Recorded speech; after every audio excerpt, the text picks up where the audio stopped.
Now, in the previous video, I mentioned that some very strong nucleophiles could be made out of carbon. And carbon as a nucleophile is a very important thing to consider because we can use it to make a carbon-carbon bond and change the structure of a molecule, really just build it up from smaller pieces. So we would like to be able to generate nucleophilic carbon. So let's look at how we could do this. Now, one might think, oh, it would be great if we could just deprotonate carbon.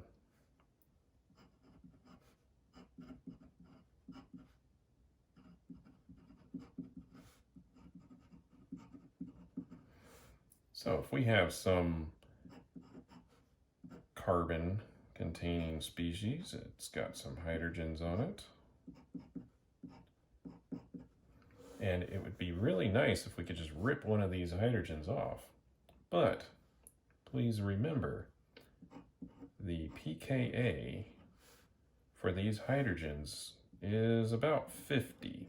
So these are terrible acids. They're so weak at being an acid, then we cannot deprotonate carbon. So let's just say, well, at least this carbon we cannot deprotonate. Are there other carbons that we could? Now, one of the reasons why we're having a difficulty deprotonating this carbon is there's a lot of p orbital character to it, right? This is sp3. And the electrons are just really strong in here, and it's not very stabilized to have a negative charge on this carbon here. So what about something that has less of the p character and more of the s, so that the nucleus is a lot closer to that negative charge, or that negative charge is a lot closer to the nucleus, and so it's more stabilized by having a negative charge there. Now, keep in mind, s orbitals are much closer to the nucleus than p orbitals. So let's go to the extreme end of this, and let's go with an sp hybridized carbon. So we'll still need a proton on there, so we'll need a terminal alkyne. Here we have sp hybridized carbon.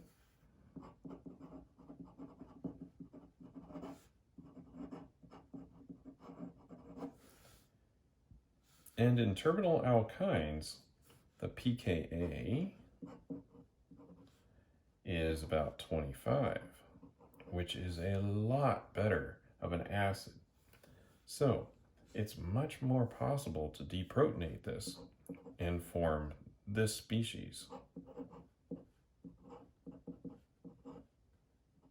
The negative charge on that carbon. And this is a very strong nucleophile. And we can use this to build up the carbon chain. Now, we will still need a pretty strong base to make this carbon nucleophile. And so we'll use something like a sodium hydride.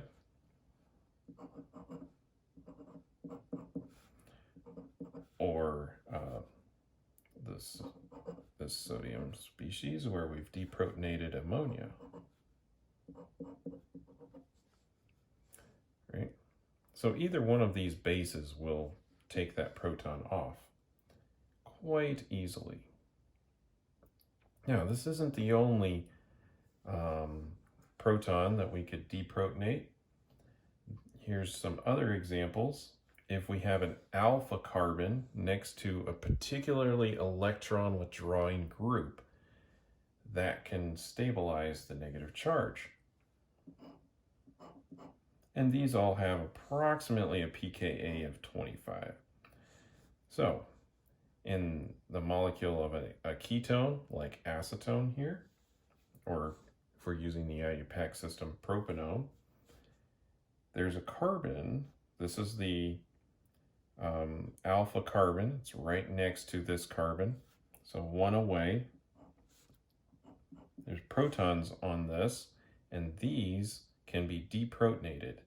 And then this group right here helps stabilize the negative charge on there.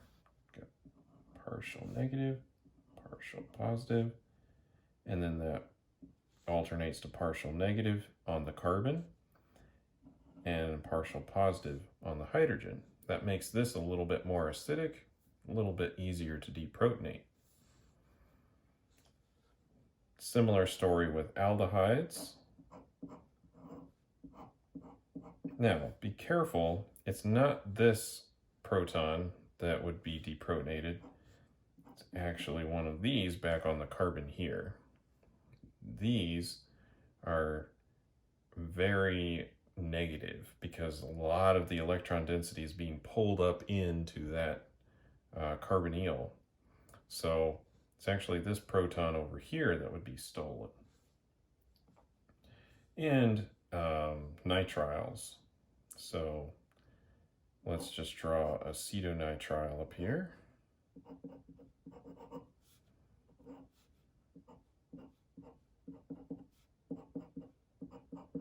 And these protons right here are a little easier to steal. Even easier than all of those would be the anhydrides. So if we have two ketones, these hydrogens right down here are a lot easier to deprotonate. We can form a negative charge there pretty easily because we have two groups to stabilize that negative charge. Now, these are ways that we can generate some negative charge on the carbon, and then we can use that to build up the backbone of our molecules. But we've now explored more of organometallic chemistry. And so I'm just going to note down a few reactions here for how to make some organometallic reagents, which is very nucleophilic carbon. So if we were to start off with an alkyl halide like a bromide or a chloride,